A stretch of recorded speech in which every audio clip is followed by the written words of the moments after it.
What is going on, ladies? This is Marcia here with another episode of the Lady Strong Fit Cast. And today I have a very special guest, Dr. Brady. Him and we're going to be talking about injury prevention. So the big question is this: how were two women who didn't cheat and purchase a gym franchise model, how were they able to spread their mission and purpose by empowering and transforming hundreds of women's lives through fitness, nutrition, mindset, and accountability with a micro gym business model of women only? That is the question, and this podcast will give you the answer. We are Lady Strong Fitness. Dr. Brady, how are you today? I'm doing fine. It's good to finally join you. Yeah, I'll be honest, it's really weird calling you Dr. Brady. Is that okay if I call you Dr. or just Brady's fine? You can call me Brady. That is fine. We've been on a pretty informal basis for a long time, so we're good.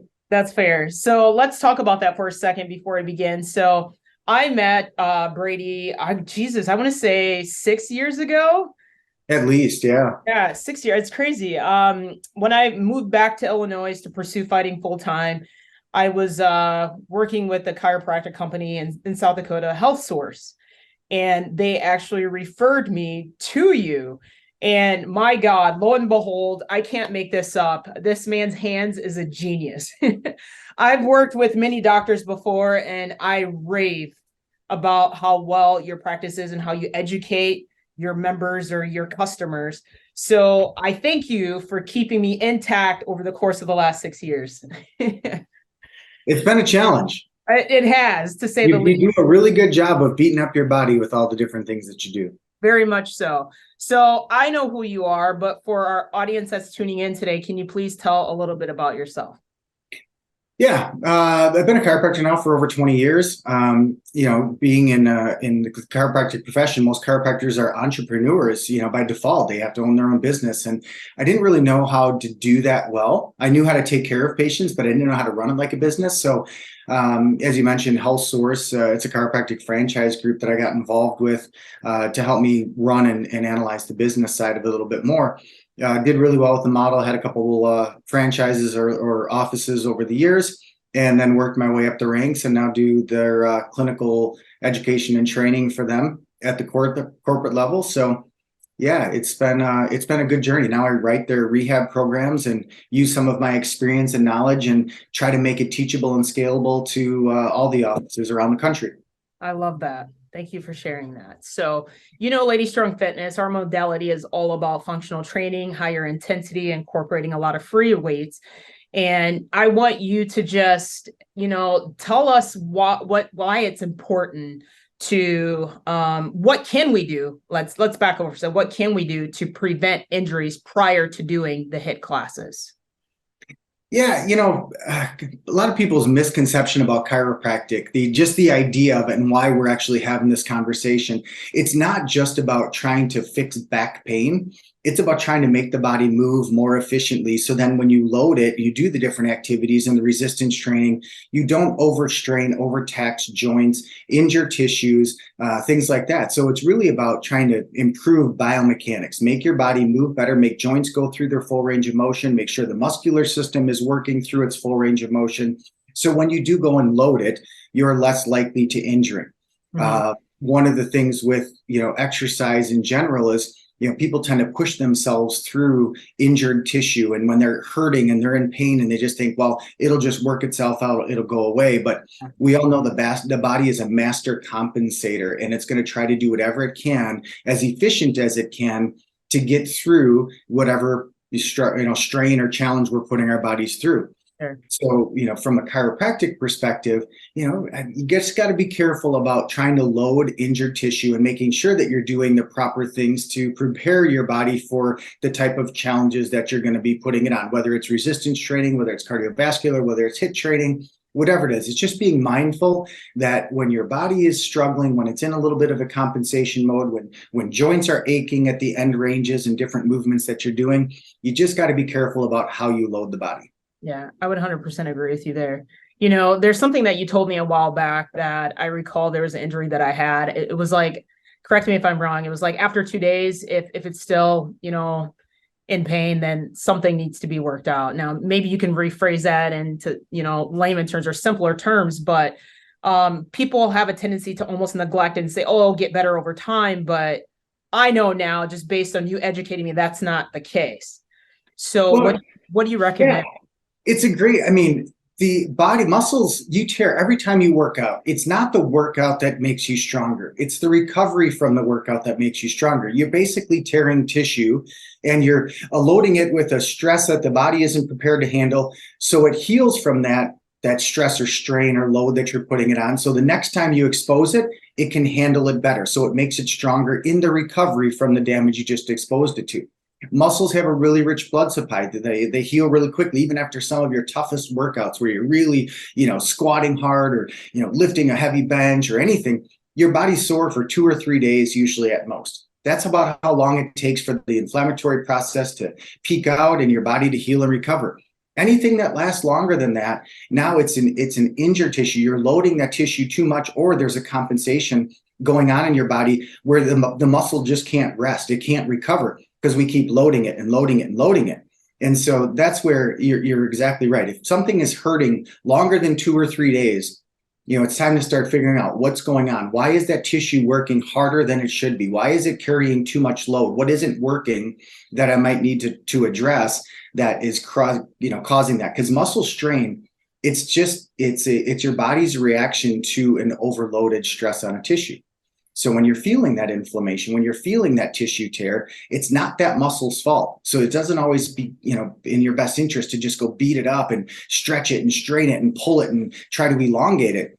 It's trying to figure out what isn't loading properly. Why is that tissue getting overloaded? And why is it not healing like all our muscles should do? So yeah, it's just something to consider, think about when you're working out and exercising. Yeah, I would agree. I wish more people would take extra precautions and do preventative maintenance. Like, for instance, we all go to the dentist appointment, have our dentist scheduled for every 6 months or 3 months or whatever it is. But when it comes to chiropractic care, it's like they don't go unless 9 times out of 10, they're in pain. Right. So what do you suggest? Well, and I'm not endorsing that everyone just starts going to a chiropractor. Well, it'd be nice because, like you said, they should be aware of what their body's doing. They should go to some body specialist, at some point if they're feeling injured or they're not feeling efficient or if they're, have chronic aches and pains to figure out where their body isn't moving well. Generally, you can find that out just from a thorough range of motion assessment, whether you're doing trunk rotation, side to side, flexion extension, neck rotation, side to side, shoulder internal, external rotation, hip internal, external rotation. If any of those movements feel really asymmetrical or painful, then you know that your body has got some form of protection mechanism going on around that joint. And that you should just at least be a little bit careful. And then the other thing is I like to advise people to not just warm up, but we call them primers. How can you prime your body? How can you prime your system to prepare it for the stresses and strains that you're going to put it through? And stretching isn't always the best primer, especially if there's some injury going on. You want to just use light bands and try to move through and pull through ranges of motion to help warm your body up rather than stretching, because your body will respect any type of barriers that it's got put in place. So if you're stretching it and you're using an outside wall or something and trying to, doorway stretches or the trunk twist stretch is one of the ones that, kind of make me cringe the most, where they're laying on their back and they just drop their leg over and twist their trunk, with gravity.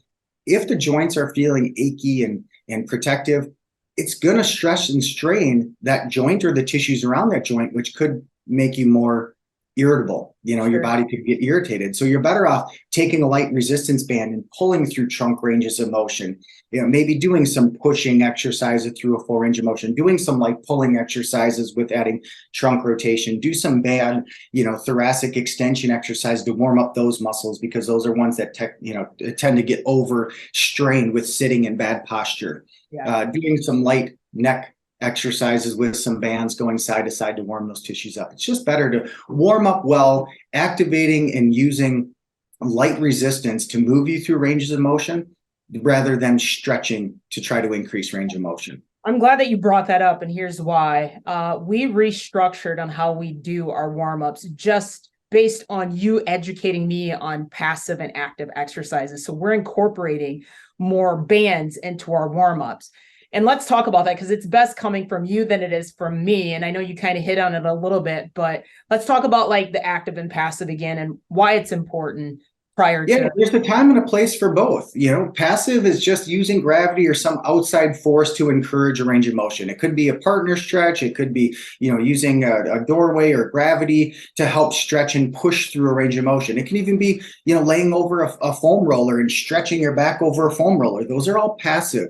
And that is going to allow for some increase in range of motion. But it's not activating or using muscles within the range of motion you just created. So that's where you have to be a little bit careful, is if you do passive stretching to increase a range of motion, you should then grab a light band or do something to actively stimulate, activate, recruit those muscles in that new range of motion you just created. Because the part about stability is making the muscular system feel safe throughout a range of motion. So if you passively increase a range of motion, you should actively stimulate, activate, recruit muscles in that new range of motion just to increase or improve stability. So if you do use those ranges during an exercise or workout, your body's a little bit more prepared to, activate, contract, and create the stability around those ranges. 100%. So ladies, hey, you're in great hands. And I shout out to you, Dr. Brady. And I wish you were a female. We would invite you in for a class.